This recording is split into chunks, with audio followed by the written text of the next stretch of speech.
নাজানো এই ভিডিঅ'টো কিমান দীঘল হয়, নাজানো মই কি ক'বলৈ গৈ আছো, কিন্তু মই কৈ যাম নিজৰ এক্সপিৰিয়েঞ্চৰ ফালৰ পৰা। কাৰণ কি জানেনে? কাৰণ মই এজন শিক্ষক।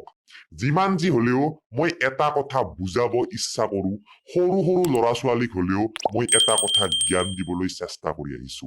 আৰু এজন শিক্ষক হিচাপে হওক, এজন মানুহ হিচাপে হওক, মই এইটো কেতিয়াও নিবিচাৰো যে মোৰ পৰা এজন মানুহে এটা ভুল তথ্য পাওক বা মোৰ পৰা ইনস্পায়াৰ হৈ মানুহ যদি আপোনালোকে ছ'চিয়েল মিডিয়াৰ লগত জড়িত চাওক আমাৰ Tell my mama I'm sorry that I blame her for all the shit I know that I could fix. যদি আপোনালোকে ছ'চিয়েল মিডিয়াৰ লগত জড়িত চাওক আমাৰ ইয়াত তিনিটা মেইনলি ছ'চিয়েল মিডিয়া আমি ব্যৱহাৰ কৰোঁ হা।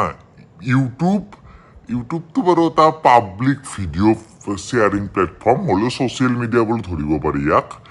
আৰু ফেচবুক আৰু ইনষ্টাগ্ৰাম এই তিনিটাই। বাকী টুইটাৰটো এটা বেলেগ লেভেল হৈ যায়, এইটো বাৰু অলপমান হেৰি। তো এই তিনিটাৰ যদি আপুনি চাব যায়, ফেচবুকত দুনিয়াখন সম্পূৰ্ণ বেলেগ এখন দুনিয়া দেখা পাব। চাওক মইতো 2010ৰ পৰা ফেচবুক চলাই আছো, আপোনালোকে চাগে বহুত আগৰ পৰা।